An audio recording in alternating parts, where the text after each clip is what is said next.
रहमतुल्लाहि व बरकातुहू। दोस्तों, जैसा कि मैंने अपने पिछले वीडियो में ज़िक्र किया था कि इंशाल्लाह हम अगले अपने वीडियो में इंशाल्लाह हम ज़िक्र करेंगे हेवी इक्विपमेंट एंड करेंस इक्विपमेंट से रिलेटेड क्वेश्चन एंड आंसर। और तो ये भी एग्ज़ाम में आता है। और हम शुरू करते हैं 122 क्वेश्चन से, जैसा कि पिछले वीडियो में हम 121 क्वेश्चन तक पहुंच चुके थे अपने वीडियो में, और अब हम शुरू करते हैं 122 नंबर क्वेश्चन से। तो चलिए दोस्तों स्टार्ट करते हैं 102 नंबर क्वेश्चन,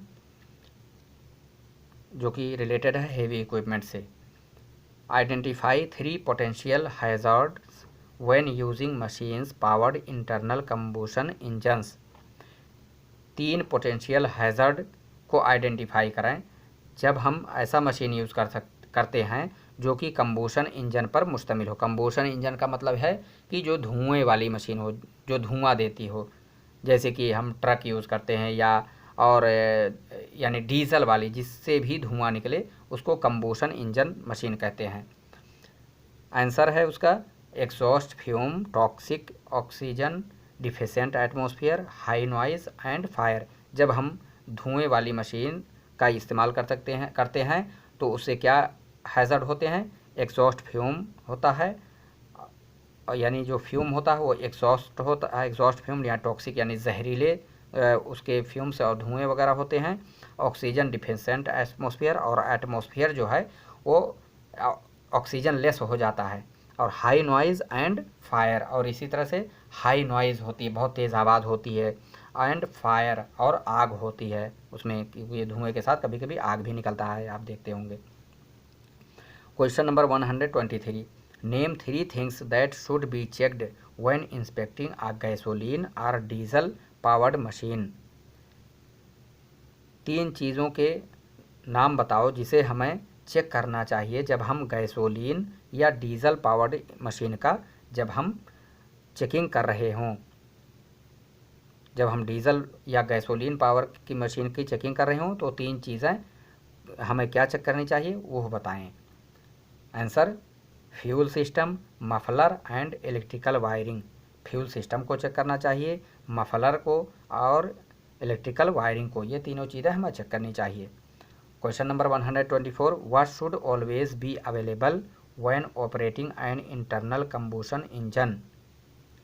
जब इंटरनल कंबशन इंजन को ऑपरेट कर रहे हों तो क्या हमेशा मौजूद होना चाहिए? Answer fire extinguisher. Fire extinguisher को मौजूद रहना चाहिए जब हम भी कंबशन इंजन का इस्तेमाल कर रहे हो तो फायर एक्सटिंग्विशर मौजूद होना चाहिए। Question number 125, what should be done before refuelling equipment. Equipment को रिफ्यूल करने से पहले हमको क्या करना चाहिए, यानी कोई भी इक्विपमेंट हो उसमें तेल भरने से पहले हमको क्या करना चाहिए? Answer stop the engine and wait 15 minutes. Engine को स्टॉप कर दो और 15 मिनट तक इंतज़ार करें। Question number 126, what are machine guards used for. Machine guard किस लिए इस्तेमाल किया जाता है? Answer to cover moving parts and prevent injury. Moving part को कवर करने के लिए और इंजरी को रोकने के लिए। मूविंग पार्ट जैसे पहिया वगैरह होता है वो चलने वाली मूविंग पार्ट है, उसको कवर करने के लिए। Question number 127, what must be done before using any equipment that will dig into the ground. Answer is locate and mark all underground hazard.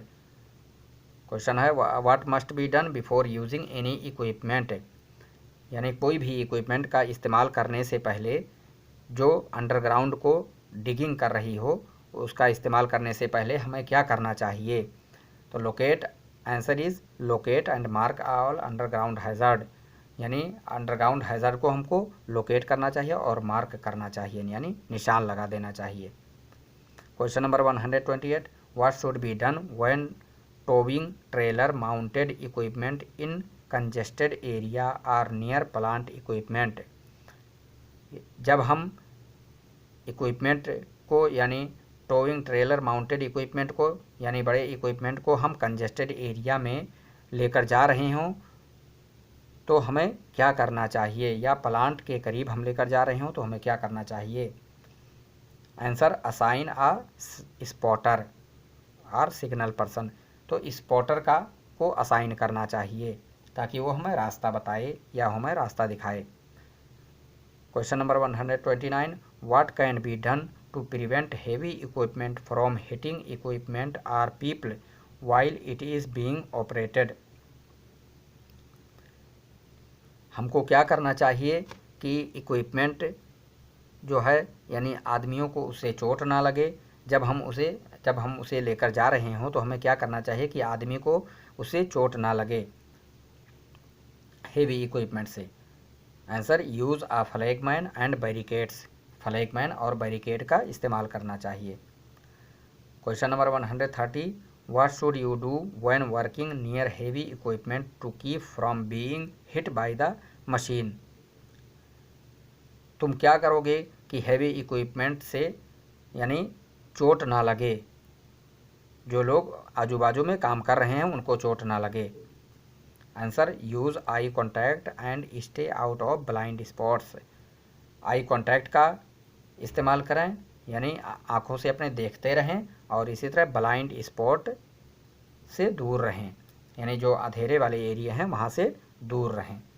Question number 131, what should be done if a heavy equipment operators certificate has expired. Heavy equipment operator का certificate अगर expire हो जाए तो क्या करना चाहिए। Answer he must not operate the equipment, कि equipment को ऑपरेट उसे हरगिज़ नहीं करना चाहिए। Question number 132, what must crane operator do before he use a crane. Crane operator को क्या करना चाहिए क्रेन को ऑपरेट करने से, इस्तेमाल करने से पहले। Answer inspect it and lift plan, उसे इंस्पेक्ट करना चाहिए और लिफ्ट प्लान को देखना चाहिए। Question number 133, who must be in charge of all crane lifts. All crane, सारे क्रेन लिफ्ट का इंचार्ज किसे होना चाहिए या कौन होता है। क्रेन लिफ्टिंग का इंचार्ज कौन होता है। आंसर कम्पिटेंट पर्सन, यानी कम्पिटेंट पर्सन ये क्रेन लिफ्टिंग का इंचार्ज होता है। Question number 134, what certification must a crane operator have in his position to operate a crane. Crane operator को कौन सी सर्टिफिकेट रखना चाहिए उसे क्रेन को ऑपरेट करने के लिए। Answer Saudi government and Aramco license, Saudi government का लाइसेंस होना चाहिए और अरामको लाइसेंस होना चाहिए उसे क्रेन को ऑपरेट करने से पहले करने के लिए। Question number 135, what does a lift plan do. Lift plan का क्या मतलब है या लिफ्ट प्लान क्या करता है। Answer lists all requirements for uh safe crane lift, उसमें सारे रिक्वायरमेंट की लिस्ट होती है। लिफ्ट प्लान जो है सारे रिक्वायरमेंट की क्रेन को सेफली तरीके से लिफ्ट करने के लिए सारे रिक्वायरमेंट की लिस्ट होती है। क्रेन लिफ्ट प्लान का मतलब है कि क्रेन को सही तरीके से लिफ्ट करने के लिए जो रिक्वायरमेंट होते हैं वो उसमें लिफ्ट प्लान में बनाए जाते हैं। Question number 136, what must be attachment to a crane before it can be used. Crane को इस्तेमाल करने से पहले या यूज़ करने से पहले उसमें क्या अटैचमेंट होनी चाहिए, क्या उसमें लगाना चाहिए, चिपकाना चाहिए। Inspection sticker, answer is inspection sticker लगाना चाहिए। Question number 137, what must be done if a lifting sling is found damaged. अगर लिफ्टिंग सीलिंग जो है वो डैमेज हो तो हमको क्या करना चाहिए। Remove it from service, service से उसे रिमूव कर देना चाहिए, यानी इस्तेमाल में न लाने से उसे दूर कर देना चाहिए, इस्तेमाल में नहीं लाना चाहिए। Question number 138, what condition would require a sling to be destroyed. Sling के डिस्ट्रॉय होने के, बर्बाद होने के क्या कंडीशंस होते हैं, किस वजह से सीलिंग डिस्ट्रॉय होता है। कोरोजन, आंसर इज कोरोजन और हीट डैमेज। कोरोजन की वजह से डैमेज हो जाता है, डिस्ट्रॉय हो जाता है, या हीट डैमेज की वजह से वो ख़राब हो जाता है, हीट डैमेज कर देता है। Question number 139, what must B stamped on a wire rope ceiling before it can be used. Wire rope ceiling पर क्या स्टैम्प किया जाता है इसे इस्तेमाल करने से पहले? Safe working load. Answer is safe working load. Safe working load उस पर स्टैम्प कर दिया जाता है कि इतना लोड लेकर चढ़ सकता है या चल सकते हैं इस पर, इतना लोड लेकर। Question number 140, what must be marked on the stitched label attached to a fabric sling. Stitched यानी फैब्रिक सीलिंग पर क्या मार्क किया जाता है या उस पर कौन सा लेबल लगाया जाता है फैब्रिक सीलिंग पर? Answer rated capacity and type of material. तो फैब्रिक सीलिंग पर रेटेड कैपेसिटी लिख दिया जाता है, लगाया जाता है, चिपका दिया जाता है, एंड टाइप ऑफ मटेरियल, और किस टाइप का मटेरियल है वो भी उस पर चिपकाया हुआ होता है या लगाया हुआ होता है या लिखा होता है। Question number 141, what should crane hooks shackles and connectors be checked for before they are used. तो कहते हैं crane hooks shackles and connectors क्यों चेक किए जाते हैं उसके इस्तेमाल करने से पहले, या उसमें क्या चीज़ इस्तेमाल चेक किया जाता है। यानी crane hooks shackles and connector में क्या चीज़ें चेक की जाती हैं इसके इस्तेमाल से पहले? आंसर इज बेंडिंग, रैपिंग और हीट डैमेज। उसमें चेक किया जाता है कि कहीं बेंडिंग तो नहीं है, या रैपिंग या लिपटा हुआ नहीं है, या हीट डैमेज भी चेक किया जाता है कि हीट से वो डैमेज तो नहीं हो गया है, यानी गर्म होकर। आगे हम पढ़ते हैं टूल्स एंड इक्विपमेंट से related questions. Question number 142, what should be done before using any hand tools. कोई भी हैंड टूल्स का इस्तेमाल करने से पहले क्या करना चाहिए? आंसर इज इंस्पेक्ट करना चाहिए। Question number 143, what can make hand tools dangerous to use. कौन सी चीज़ है जो हैंड टूल को के इस्तेमाल में डेंजरस यानी डेंजर खतरनाक बनाती हैं? Answer is damaged, loose, worn और मिसिंग पार्ट्स। डैमेज या लूज या मिसिंग पार्ट्स जो हैं ये हैंड टूल्स को डेंजरस बनाती हैं। Question number 144, what should you do if a hand tool is found in poor condition. अगर हैंड टूल पुअर कंडीशन में पाया जाता है तो आप क्या करोगे या आपको क्या करना चाहिए? Answer is remove it from the job site. Job site से उसे रिमूव कर देना चाहिए। और question number 145, what is the most common problem with electric power tools. Electric power tools में सबसे ज़्यादा कॉमन प्रॉब्लम क्या होती है या क्या है? आंसर इज डैमेज्ड कोड्स और रिसेप्टिकल्स, यानी कोड डैमेज हो जाते हैं या रिसेप्टिकल्स वो डैमेज हो जाते हैं। Question number 146, why is frayed or damaged electrical wiring dangerous on power tools. क्यों फ्रेड या डैमेज्ड इलेक्ट्रिकल वायरिंग क्यों डेंजरस होते हैं, खतरनाक होते हैं पावर टूल्स में? पावर टूल्स में जो फ्रेड होते हैं या डैमेज्ड इलेक्ट्रिकल वायरिंग क्यों खतरनाक होते हैं? Answer is it could cause an electric shock, क्योंकि ये इलेक्ट्रिक शॉक की वजह बन सकता है। अगर डैमेज रहेगा तो इलेक्ट्रिक शॉक की वजह बनेगा। Question number 147, at what volt rating must electrical power tools used at work be rated. किस वोल्ट पर इलेक्ट्रिकल पावर टूल्स को इस्तेमाल करना चाहिए? Answer is at or below 125 in SGP GI 12 volt, यानी 125 पर या उससे बिलो ही यूज़ करना चाहिए। Question number 148, what does a ground fault circuit interrupter do. Ground fault circuit interrupter do का क्या करता है या इसका क्या काम है? Answer is shuts down electric current if a ground fault occurs. Electric current को यह शट डाउन कर देता है, काट देता है अगर ग्राउंड फॉल्ट सर्किट वाक़ई होता है तो।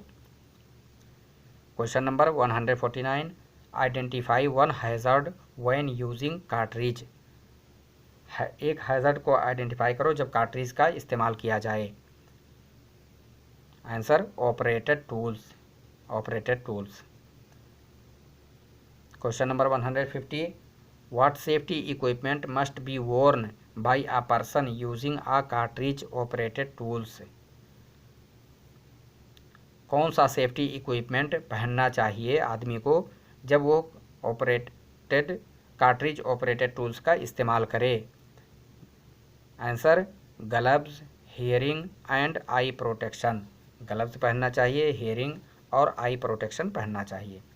Question number 151, why welding hoses must be removed from confined spaces during work breaks और ओवरनाइट्स।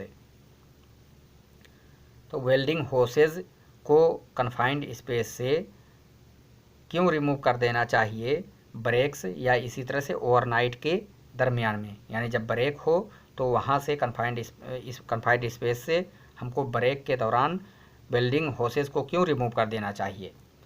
Answer is to prevent a dangerous buildup of gas, यानी डेंजरस गैस को बनने से रोकने के लिए। Question number 152, when you are welding why is it important to position the welding return lead as close as possible to the weld point. जब आप welding कर रहे होते हैं तो क्यों अहम होता है कि वेल्डिंग रिटर्न लीड को यानी जितना करीब हो सके वो वेल्डिंग पॉइंट से करीब रखा जाए।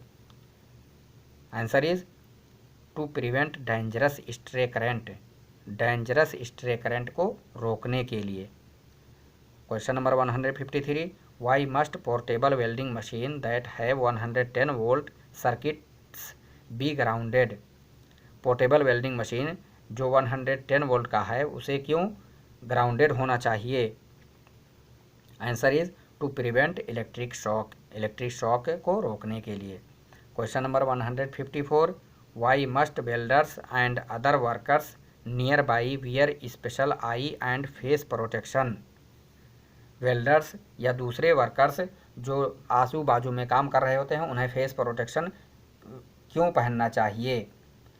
Answer is to protect them from radiation, उनको रेडिएशन से रोकने के लिए।